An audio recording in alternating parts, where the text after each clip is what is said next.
guys, it's Isabella. Welcome back to my channel, or welcome to my channel if you're new. Today we're back with yet another book haul. I know I only just did one like 2 weeks ago, but I have a problem, so we're doing another one. This will probably be my last book haul for at least 2 months because I really need to get through some of my physical TBR.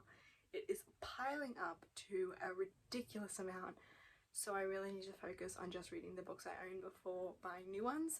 But anyways, I'm really excited for today's video. We have some new releases, some books that I've wanted for quite a while and finally decided to just cave and buy. And then at the end of this video, I'm going to haul some books which I don't think you'll be expecting, but I'm still going to show you anyway. So without further ado, let's get into the video.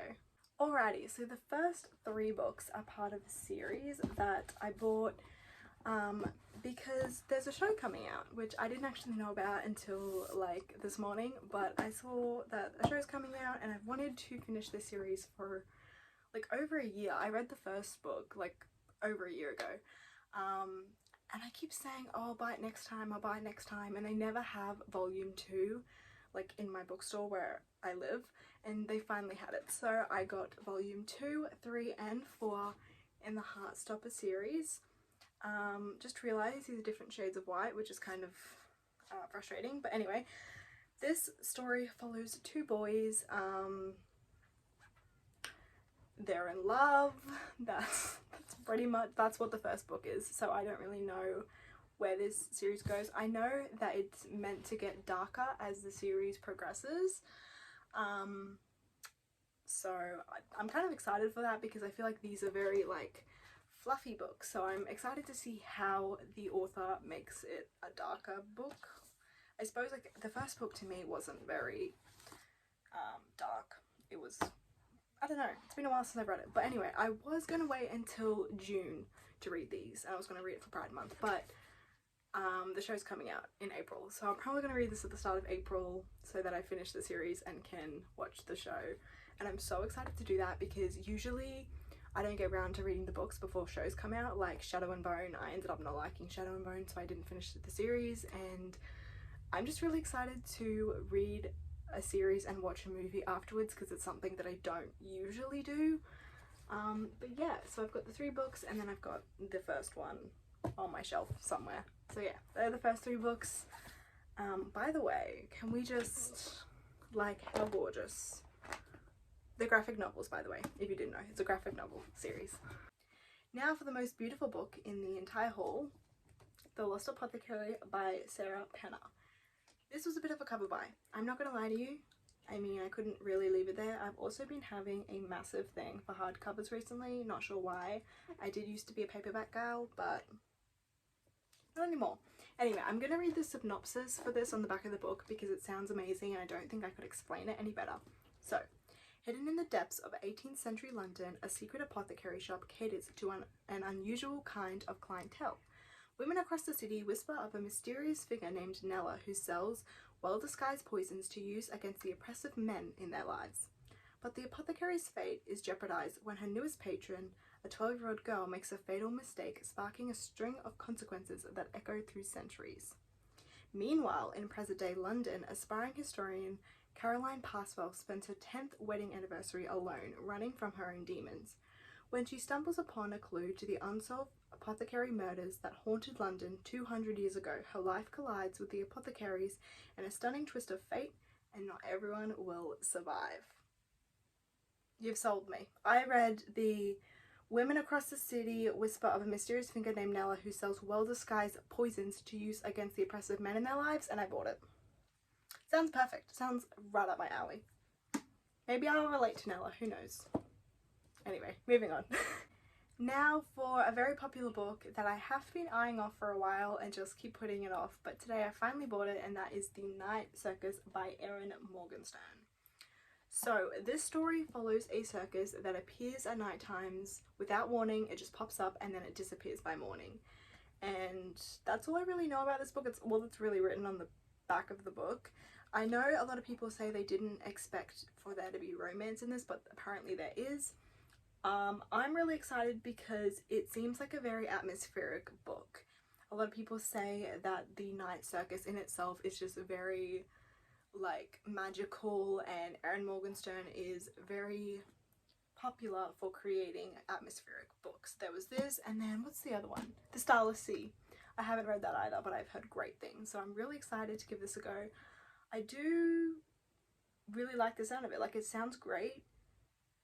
This is, wow, this was, wait, was this published in 2012? Surely not. 2012 or 2011. Wow, I thought this was like a newer book. This is old. Anyway, it's not that old. We'll give it a go. Sounds good. Okay, moving on to two books I bought to read in June. So first we have The Falling in Love Montage by Kiara Smith. I think this is like, I don't know if you'd class it as fake dating. I think you would, because it says here it's between two girls, and it says one of the girls' names I'll put on the screen. I don't know how to pronounce that, but basically she's gotten out of a relationship and she wants a break, like she's done with it. She thinks Ruby is really pretty, but she doesn't want a serious relationship, so Ruby challenges her to try summer romance with the serious parts left out, just like in the movies. But what happens when the falling in love montage ends? This sounds great. I don't know. This class is fake. It's not really fake. Oh, I don't know. I don't know, but it sounds really good. And I feel like both of the girls in here remind me a lot of myself. Like, they both have traits that I can relate to. So I feel like I'm really gonna, like, really love this book and these characters. So yeah, I will do obviously a June wrap up. When I read this book, I will give my thoughts, but I'm anticipating a 5-star read, and I'm going to be very disappointed if it's not a 5-star read. Moving on to one of my favourite authors, Adam Silvera, with More Happy Than Not. I'm going to keep this book kind of brief because I don't know that much about it and I don't really want to, but it is a book about two boys, Aaron and Thomas. I do know this book. It's like a romance, but it deals with very dark topics. Most of Adam Silvera's books do, if I'm being completely honest. But yeah, I'll read some of the reviews because I love reading them. So we have drives home a memorable, thoroughly contemporary theme. Who you are inside is not something that you can change or should be erased. And then we have Silvera managed to leave me smiling after totally breaking my heart. Yeah, that seems like Adam Silvera. Anyway, I'm really excited to read this book. Hopefully it's as good as they both die at the end. Next we have my current read, which is actually a new release, and that is Gallant by V.E. Schwab.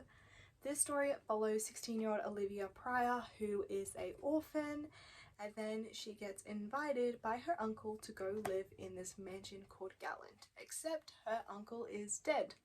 So it wasn't him who sent the invitation, and basically she also has her mother's journal, which her mother's like gone, like she ran away, and it explicitly states in the journal not to go to Gallant, and basically her mum went insane and no one really knows why. Like, no one, it's just kind of watching her in her journals, like here's her journal entries, slowly going mad.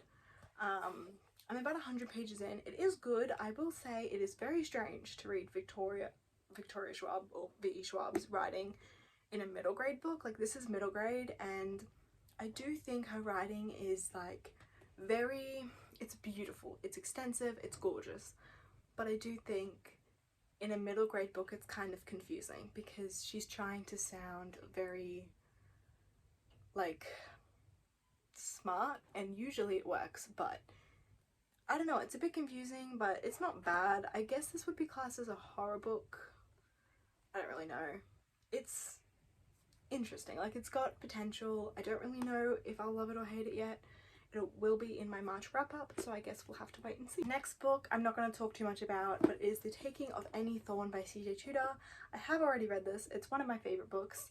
However, the book on my shelf that I have is small, and this one's bigger, and all my other CJ Tudor books are bigger, so I wanted this one. I found it thrifting. I don't know if I'm going to keep this one or not because I do really prefer the red than the grey.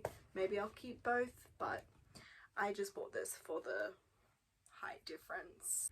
Moving on, we have a series, the first 2 books. I did buy this for middle grade March, however I will not get around to reading them, but I'll just read the blurb really quickly of the first one. So it says, Sophie is a telepath and can hear the thoughts of everyone around her, something that she's never spoken about even to her own family. But everything changes the day she meets Fitz, a mysterious boy who also reads minds. She discovers there's somewhere she does belong, and staying where she is will put her in grave danger. In the blink of the eye, Sophie is forced to leave the world behind and start a new life in a magical world. But not everyone is thrilled with her new homecoming.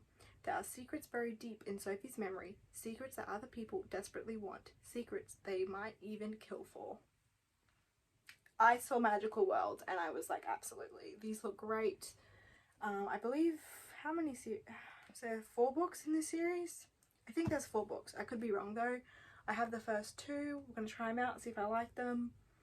But I'll be very surprised if I don't like them. Okay, we have officially made it through all of the novel books that I bought. And now for the little special edition that I'm going to add into this. I didn't have to do this and it's a little silly, but I thought I would, because why not? So for those that don't know, which is probably everyone, I work in childcare. So I work in a daycare centre with kids. And because of this, I, 1, have a child brain. Disney is like my life. And 2, I like to buy them things. So some of these books that I have, I will take to daycare and read with them, and others I bought just because I'm a child. So here are the children's books that I got. All secondhand, but you know, why not? So we have Tangled. This one's for me because I love Tangled. Anyway, this is Monsters University. I really love covers that like have this effect. I don't know, really cool. Then we have Cinderella, really pretty. We have Dumbo, which I've never actually read Dumbo, which is kind of why I bought it. Peter Pan, again with a really cool cover. I then have Zootopia. This is the essential guide, so this has like all little fun facts, hang on, about Zootopia in it. Really cool. And then I also have the same thing but for Winnie the Pooh. Let me show you a page. Really cool. And then we have this, which I bought for myself. The storybook collection of Disney fairies, because I want to be a fairy. Don't care how old I am. This, which is fairy tales. Now I bought this because Cinderella in this book is brunette. Never seen that before and I'm kind of living for it, so I bought that. Then I just realized I think I bought 2 Monsters Inc. Did I buy 2 Monsters Inc? I did too. Anyway, we have another Monsters Inc. apparently. Yep, we have Hercules, which I bought for myself because I've never actually read it. I don't even know what it's about. Like, I've never watched the movie, never anything. Oh, and that's it. So I have quite a lot of children's books. Most are for my daycare centre, but there are a few that I bought for myself. But yeah, that is the end. Oh, actually, I better show you this too. This is a little library book and CD. So it's like all the Disney CDs with a little book. I don't know, it was cheap, so I bought it. And I can play it while I'm driving to work to get me in the mood to deal with toddlers all day. Anyway, that is it for today's video. I hope you guys enjoyed. Like I said at the start, this will probably be my last book haul for a while until I can get my reading under control a little bit. But if you have any suggestions, leave them down below and I will see you guys in my next video. Bye guys.